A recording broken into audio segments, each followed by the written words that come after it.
Hello everyone, welcome to পথ প্রদর্শক। আজকে আমরা ক্লাস 10 এর মাধ্যমিকের ডব্লিউবিটি এর সলিউশন নিয়ে চলে এসেছি। আজকের ভিডিওতে আমরা দেখব ক্লাস 10 এর মাধ্যমিকের যে তোমাদের ডব্লিউবিটি এর যে টেস্ট পেপারটা আছে, সেখানে 221 পেজের যে ডিস্ট্রিক্ট 1 এর যে লাইফ সায়েন্সের যে তোমার হলে গিয়ে কোশ্চেন সেটটা আছে, সেটা আজকে আমরা দেখব।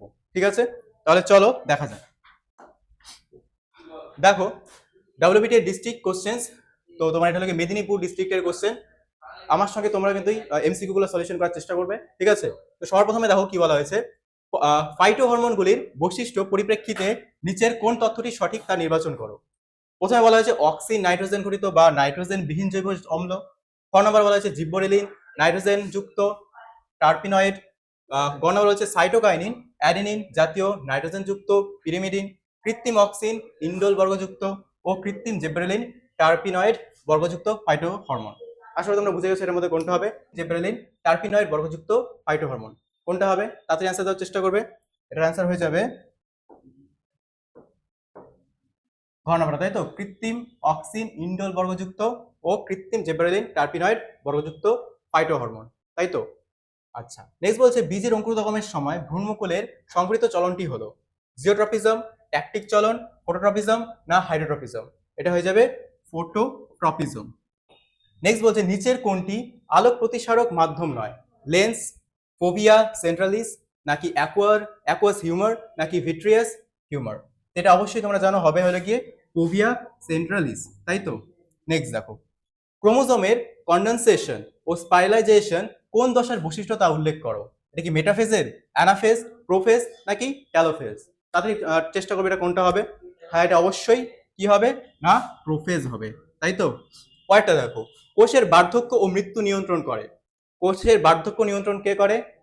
সেন্ট্রোমিয়ার, ট্যালোমিয়ার, সেন্ট্রোজোম না অক্সিজোম। কোনটা হবে তাড়াতাড়ি বলো। এটা অবশ্যই হবে ট্যালোমিয়ার, তাই তো। নেক্সট দেখো, একের দাগের 5 নাম্বার কোষের বার্ধক্য ও মৃত্যু নিয়ন্ত্রণ, এটা তো বললাম। একের 6 নাম্বারটা দেখো, দীর্ঘ সুপ্ত দশা আছে এমন বীজযুক্ত উদ্ভিদের কম সময়ে বংশবিস্তার করতে নিচের কোন পদ্ধতির সাহায্য নেবে। যৌনজনন, খণ্ডীভবন, পুনরুৎপাদন নাকি মাইক্রো প্রোপাগেশন। কোনটা নেবে তাড়াতাড়ি বলবে। এটা অবশ্যই হবে মাইক্রো প্রোপাগেশন, ঠিক আছে, মাইক্রো প্রোপাগেশন। কয়টা দেখা যাক, নিচের কোন প্রকরণটি অটোজম বাহিত প্রকট জিন দ্বারা নিয়ন্ত্রিত হয়। কানের মুক্তলতি, কানের যুক্তলতি স্বাভাবিক জীব নাকি থ্যালাসেমিয়া। এটা হয়ে যাবে কানের মুক্তলতি। কয়টা দেখো, নিচের কোন প্রকরণটি অটোজম বাহিত প্রকট জিন দ্বারা নিয়ন্ত্রিত হয়। এটা আমরা দেখলাম কানের মুক্তলতি। XH এবং XH এর জেনোটাইপের ক্ষেত্রে নিচের কোন ফিনোটাইপটি সঠিক তা নির্ণয় করো। স্বাভাবিক কন্যা, বাহক কন্যা, হিমোফিলিক কন্যা নাকি স্বাভাবিক পুত্র। এটা হয়ে যাবে বাহক কন্যা, তাই তো। তারপর দেখো, ক্রিসমাস ডিজিজের ক্ষেত্রে যে ব্লাড কোয়াগুলেটিং ফ্যাক্টরটি অভাবে ঘটে সেটি হলো AHF নাকি PTA নাকি PTC নাকি CA প্লাস প্লাস। কোনটা হবে? এটা অবশ্যই হবে গ নাম্বার PTC। কয়টা দেখা যায়। পরে দেখো, প্রদত্ত কোনটি ঘোড়ার বিবর্তন ঘটেনি। কোনটা আমাদের ঘোড়ার বিবর্তন ঘটেনি দেখো। পায়ের সবকটি আঙ্গুলের দৈর্ঘ্য প্রস্থের বৃদ্ধি, পায়ের দৈর্ঘ্য বৃদ্ধি, পায়ের তৃতীয় আঙ্গুলের দৈর্ঘ্য প্রস্থের বৃদ্ধি নাকি সমগ্র দেহের আকারের বৃদ্ধি। কোনটা হবে? অ্যান্সার করার চেষ্টা করবে। এটা অবশ্যই হবে ক নাম্বার, পায়ের সবকটি আঙ্গুলের দৈর্ঘ্য প্রস্থ বৃদ্ধি। পরেরগুলো দেখা যাক। দেখো নেক্সট, প্রদত্ত কোনটি ঘোড়ার বিবর্তন ঘটে। এর আগে দেখলাম আমরা, এটা হয়ে যাবে পায়ের সবকটি আঙ্গুলের দৈর্ঘ্য প্রস্থের বৃদ্ধি। নিচের কোনটি অস্থিযুক্ত মাছের পটকার গ্যাস শোষণ করে তা স্থির করো। রেটিয়া মিরাবিলিয়া নাকি রেড গ্রন্থি, লবণ গ্রন্থি না গ্যাস্ট্রিক গ্রন্থি। কোনটা হবে? এটা হবে রেটিয়া মিরাবিলিয়া। পরেরটা দেখো, নিচের কোন জোড়াটি সঠিক তা নির্বাচন করো। প্রাকৃতিক নির্বাচনে ল্যামার্ক, প্রাকৃতিক নির্বাচনে ডারউইন, প্রাকৃতিক নির্বাচনে হ্যালডেন, প্রাকৃতিক নির্বাচনে ওপারি। এটা হয়ে যাবে প্রাকৃতিক নির্বাচনে ডারউইন, তাই তো। নেক্সট দেখো, সঠিক জোটটি নির্বাচন করো।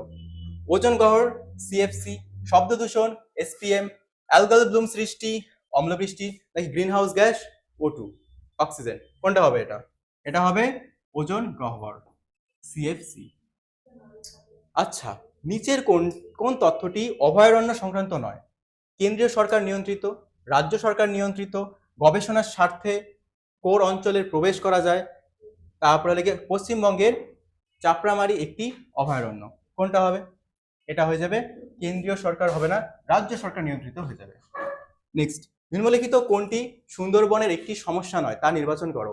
মিষ্টি জলের সংকট, ম্যানগ্রোভ উদ্ভিদের সংকট, উৎপাদন উৎপাদন ও খাদক সংখ্যার ভারসাম্য বিঘ্ন, না ম্যানগ্রোভ বাস্তুতন্ত্রের অঞ্চল বৃদ্ধি। কোনটা অভয়ারণ্যের সংক্রান্ত কোনটা তোমার সুন্দরবনের একটি সমস্যা নয়? এটা হবে ম্যানগ্রোভ বাস্তুতন্ত্রের অঞ্চল বৃদ্ধি, সেটা তো সমস্যা একদমই নয়। চলো পরেরটা দেখা যাক। পরে বলা হয়েছে, আচ্ছা এখানে কিছু শূন্যস্থান পূরণ আছে বিভাগ ক্ষয়ের মধ্যে। দেখো প্রথমটা আছে ফাইট অর ফ্লাইট, প্রতিক্রিয়ার জন্য দায়ী কোন হরমোন? এই প্রতিক্রিয়ার জন্য কোন হরমোন দায়ী? না এর জন্য দায়ী হলো তোমার হলে গিয়ে এটার জন্য দায়ী অ্যাড্রিনালিন হরমোন। ঠিক আছে, পরেরটা, ড্যাশ কোষ বিভাজনে বেমতন্তু ও ক্রোমোজোম গঠিত হয় না। কোন কোষ বিভাজনে বেমতন্তু এবং ক্রোমোজোম গঠিত হয় না? এটা হবে অ্যামাইটোসিস, তাই তো। অ্যামাইটোসিস কোষ বিভাজনে বেমতন্তু ও ক্রোমোজোম গঠিত হয় না, অ্যান্সার হয়ে যাবে অ্যামাইটোসিস। পরেরটা দেখো, রোগীর দেহে বারবার রক্ত সঞ্চালনের ফলে ড্যাশ সঞ্চিত হয়। এর কি সঞ্চিত হবে? লোহা সঞ্চিত হয়, তাই তো, লোহা সঞ্চিত হয়। পৃথিবীতে জীববৈচিত্র্যের কারণ হলো ড্যাশ। পৃথিবীতে জীববৈচিত্র্যের কারণ কি বলো? পৃথিবীতে জীববৈচিত্র্যের কারণ হলো প্রকরণ। নেক্সট বলছে ধান ক্ষেত থেকে উৎপন্ন একটি দাহ গ্রিনহাউস গ্যাস হলো ড্যাশ। একটি দাহ গ্রিনহাউস গ্যাস কি? একটি দাহ গ্রিনহাউস গ্যাস হলো মিথেন। তারপরে বলছে ভারতের ড্যাশ হটস্পট একশৃঙ্গ গন্ডার পাওয়া যায়। কি হয়ে যাবে? পূর্ব হিমালয়। কোথায় পাওয়া যায়? না পূর্ব হিমালয়ে তোমার কি পাওয়া যায়? হটস্পট একশৃঙ্গ গন্ডার পাওয়া যায়, তাই তো। নেক্সট দেখো পরের তোমার লিখে নিচের বাক্যগুলি সত্য অথবা মিথ্যা নিরূপণ করো। কোনটা সত্য কোনটা মিথ্যা সেটা নিরূপণ করতে বলা হয়েছে। বলা হয়েছে লঘু মস্তিষ্ক দেহের ভারসাম্য নিয়ন্ত্রণ করে, এটা অবশ্যই সঠিক। লঘু মস্তিষ্ক কি করে? দেহের ভারসাম্য নির্ধারণ করে, এটা হয়ে যাবে রাইট, সঠিক। ডিএনএ তে ইউরেসিল উপস্থিত থাকে। ডিএনএ তে কি ইউরেসিল উপস্থিত থাকে? একদমই থাকে না। আরএনএ থাকে ইউরেসিল, তো এটা তো একদম মিথ্যে বলেছে, তো এটা হয়ে যাবে রং, অর্থাৎ মিথ্যা। ঠিক আছে, প্রচ্ছন্ন বৈশিষ্ট্য সর্বদা হেটেরোজাইগাস অবস্থান প্রকাশিত হয়। এটা কি হবে? প্রচ্ছন্ন বৈশিষ্ট্য সর্বদা কি হেটেরোজাইগাস অবস্থান প্রকাশিত হয়? একদমই ভুল, তাই তো। পরে দেখো, মানুষের কঙ্কাল তন্ত্রের সঙ্গে যুক্ত একটি অঙ্গ হলো কক্সিস। এটা কি সত্য না মিথ্যা বলো? এটা কি হয়ে যাবে? অবশ্যই এটা সত্য। এখন দেখো নেক্সট, পেনিসিলিনের উৎস হলো সর্পগন্ধা। পেনিসিলিনের উৎস কি সর্পগন্ধা? একদমই নয়। পেনিসিলিনের উৎস হলো কি এক ধরনের ছত্রাক, তাই তো, ফাঙ্গাস, তো এটা হয়ে যাবে ভুল, কাটা। পরে বলা হয়েছে যে ক্যান্সার সৃষ্টিকারী পদার্থগুলিকে কার্সিনোজেন বলে। ক্যান্সার সৃষ্টিকারী পদার্থগুলিকে কার্সিনোজেন বলে, এটা একদমই সঠিক। নেক্সট, স্তম্ভ মেলানোর কথা বলা হয়েছে এখানে। প্রথমে হয়েছে ক্যালোরিজেনিক হরমোন। ক্যালোরিজেনিক হরমোন কোথা থেকে রিলিজ হবে? না থাইরক্সিন, তাই তো। পরে হচ্ছে মাইক্রোটিউবিউল। মাইক্রোটিউবিউল উদ্ভিদ কোষ বিভাজনে বেমতন্তু গঠন করে, তাই তো। এটা হয়ে যাবে উদ্ভিদ কোষ বিভাজনে বেমতন্তু গঠন করবে। তাহলে দেখো, পুরুষদের কানের লোম কে নিয়ন্ত্রণ করে? হ্যালোনরিক জিন, তাই তো। তারপরে বলা হয়েছে জার্মোপ্লাজম। জার্মোপ্লাজম বাদ কে করেন? জার্মোপ্লাজম বাদ হবে ওয়েস্টম্যান। নেক্সট বলছে সিওপিডি। সিওপিডি কিসের? বায়ু দূষণের সাথে যুক্ত। ইতর পরাগযোগ। ইতর পরাগযোগ হয়ে যাবে পরাগরেণুর অপচয়। কি হয়ে যাবে? পরাগরেণুর অপচয়। বোঝা গেল? তাহলে এখন দেখা যাক নেক্সট। নেক্সট হলে কি কিছু কোশ্চেন আছে। প্রথমে বলছে বিসাদৃশ্য শব্দটি বেছে লেখো। Auxin, thyroxine, gibberellin, cytokinin. এখানে বিসাদৃশ্য কোনটা, আলাদা কোনটা? আমরা জানি অক্সিন, জিবেরেলিন এবং সাইটোকাইনিন এই তিনটেই উদ্ভিদ হরমোন, আর থাইরক্সিনটা প্রাণী হরমোন, তো এটা হয়ে যাবে বিসাদৃশ্য, তাই তো। নেক্সট, স্নায়ুকোষের মৃত্যুর পর তার স্থান কে দখল করে? কি হয়ে যাবে? নিউরোগ্লিয়া। কি হয়ে যাবে? না নিউরোগ্লিয়া। 2-21 বলা হয়েছে নিচের প্রথম শব্দজোটটির সম্পর্ক বুঝে দ্বিতীয় শব্দজোটটির শূন্যস্থানে উপযুক্ত শব্দ বসাও। মাইটোসিসের সাথে ভ্রূণমূল, তাহলে কার সাথে হবে? রেণু মাতৃকোষ, এটা হয়ে যাবে মিওসিস, তাই তো। কি হয়ে যাবে? না মিওসিস। কয়টা বলা হয়েছে বিবিআরআর ও বিবিআরআর এর মধ্যে বৈসাদৃশ্য কি? একটি হলো হোমোজাইগাস বিশুদ্ধ অবস্থা, আরেকটা হলো কি তোমার হেটেরোজাইগাস বা সংকর অবস্থা, তাই তো। কয়টা দেখা যাক। দেখো নেক্সট কোশ্চেন হলো গিয়ে সুপ্রজনন বিদ্যার জনক কাকে বলা হয়? গ্রেগর জোহান ম্যান্ডেল, বা শুধুমাত্র ম্যান্ডেল দিলেই কিন্তু অ্যান্সারটা হয়ে যায়, ঠিক আছে, পুরোটা দেওয়ার দরকার পড়ে না। অপসারী বিবর্তনের ফলে জীবদের মধ্যে কি ধরনের অঙ্গের সৃষ্টি হয়? সমসংস্থ অঙ্গ। নেক্সট, নিচের 4টি বিষয়ের মধ্যে কোন 3টি অপর বিষয়ের অন্তর্গত সেই বিষয়টি খুঁজে বার করো এবং লেখো। কৃষিক্ষেত্রের বজ্র, ইউট্রোফিকেশন, জল দূষণ নাকি টাইফয়েড? এটা কি যাবে না জল দূষণ। পরেরটা দেখো, সিঙ্গালিলা জাতীয় উদ্যান সংরক্ষিত একটি প্রাণীর নাম লেখো।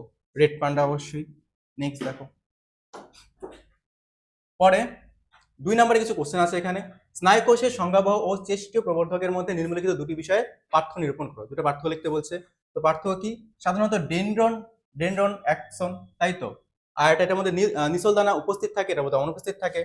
এটার নাম হলো তোমার ডেনড্রন, যেটা সংজ্ঞাবহ প্রবর্তক, আর চেষ্ট প্রবর্তক হবে অ্যাকসন। আর নিসল দানা কি এটার মধ্যে উপস্থিত, এটার মধ্যে অনুপস্থিত থাকবে। পরেরটা, রক্তে থাইরক্সিন কমে গেলে ঘটনাক্রম। থাইরক্সিন থেকে টিআরএইচ নিঃসরণ বৃদ্ধি পাবে, পিউটারি থেকে টিএসএইচ নিঃসরণ বৃদ্ধি পাবে, থাইরয়েডের গ্রন্থি উত্তেজিত হয়, পুনরায় থাইরক্সিন নিঃসরণ বাড়তে গ্রন্থির কার্যক্ষমতা বৃদ্ধি পায়। তো এই হলো গিয়ে তোমার রক্তে থাইরক্সিন কমে গেলে কি কি হতে পারে। এখন দেখো নেক্সট, রেটিনার গ্রাহক কোষ ও তাদের কাজ কি। প্রথমে দেখো, রড কোষ মৃদু আলো বা অন্ধকারে দেখতে সাহায্য করে, আর কোন কোষ কি করে? উজ্জ্বল আলো ও বর্ণ চিনতে সাহায্য করে। নেক্সট আছে 3-4 নাম্বার, বল ও সকেট সন্ধি। যে অস্থি সন্ধিতে একটি অস্থির গোল মাথা অপর অস্থির বাটির মতো গহ্বরে ঢোকানো থাকে এবং সব দিকে ঘোরানো থাকে, তা কি বলা হয়? উদাহরণ, কাঁধের সন্ধি এবং উরুষ সন্ধি। ঠিক আছে, এটা হলো বল ও সকেটের সন্ধি। নেক্সট প্রশ্ন দেখো, যৌন জনন দ্বারা উন্নত জীব সৃষ্টি হয়, ব্যাখ্যা। কি ব্যাখ্যা? যৌন জনন দুই ভিন্ন জনকের গ্যামেট যুক্ত হওয়ার জিন পুনর্মিশ্রণ ঘটে, ফলে নতুন বৈশিষ্ট্যযুক্ত অধিক অভিযোজন সক্ষম, ঠিক আছে, অভিযোজনক্ষম উন্নত জীব সৃষ্টি হয়। 3-7 নম্বর আছে, বয়স সন্ধি দশার পরিবর্তন, ছেলে ও মেয়ে। ছেলে, গোপ ও দাড়ি, কণ্ঠভঙ্গ, কাজ চওড়া, পেশি বৃদ্ধি, স্বপ্নদোষ, এগুলো হবে। মেয়েদের ক্ষেত্রে স্তন বৃদ্ধি, নিতস্ব চওড়া, ঠিক আছে, এগুলো দেখে নেবে। পরে বলা আছে, প্রচ্ছন্ন বৈশিষ্ট্যের ফিনোটাইপ কেবল বিশুদ্ধ অবস্থায় প্রকাশিত হয়, তাৎপর্য করো। এখানে অ্যান্সারটা তোমরা একটু দেখে নেবে, ঠিক আছে। এভাবে বাকি যে 2 এর কোশ্চেনগুলো আছে তোমরা একে একে অ্যান্সারগুলো এখানে স্ক্রিনশট মেরে লিখে নিতে পারো, ঠিক আছে।